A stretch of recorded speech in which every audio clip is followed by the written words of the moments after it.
People charged with illegal voting are fighting their cases in court. Since July, WESH 2 Investigates has been bringing you stories of dozens of people who cast ballots in the 2020 election. WESH 2 News investigative and political reporter Greg Fox explains why they thought they were eligible to vote.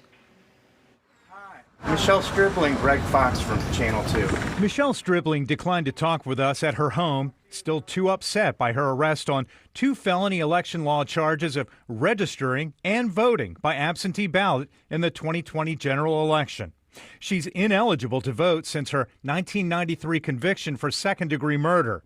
Murderers and felony sex offenders have no voting rights. We sprung into action very quickly. The August announcement of the arrests of 20 people, including Stripling, was used by Republican Governor Ron DeSantis to credit his new election crimes police, complete with signs for guests and volunteers to wave. It almost seems like it's a photo op scenario. Attorney Roger Whedon and others in the National Lawyers Guild are working to get the cases dismissed for local arrestees Stripling, Peter Washington, and Jerry Foster. Neither of the men who are on the sex offender registry has been willing to talk with us. Whedon says they all thought they had the right to vote under the 2018 Felon Voting Rights Amendment and were issued voter ID cards by elections officials. Whedon suspects the governor's announcement was more about politics than law enforcement. I think so because, historically, everybody recognizes that voter fraud is not a problem. According to public documents and research provided by Gainesville data analyst Mark Glazer, 24 people have been charged with illegal voting since midsummer.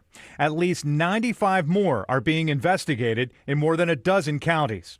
The Florida Rights Restoration Coalition has set up a bail fund and a defense fund to fight these cases while arguing that former felons, like these 4 arrested in Seminole County in July, would never have voted if the state had a system to verify eligibility at registration. There's a voter verification process that should happen at the very front end of this process that would make sure that none of these things happened in the first place. A spokesman for the Office of Election Crimes and Security tells me the investigation into alleged illegal voting around the state continues, but no new arrests have been announced for at least the last 6 weeks.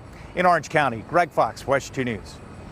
3 of the Seminole County men arrested in July faced trials for being accused of illegal voting. The case against the 4th man, Christopher Moy, ended when he suddenly passed away. If you have a problem and no one else can help you, you can contact the WESH 2 Investigates team. Questionable contracts, bad deals, or just outright ripoffs. Let the WESH 2 Investigates team look into your troubles, whatever it is. If you're willing to tell us your story, email those details to investigates@wesh.com.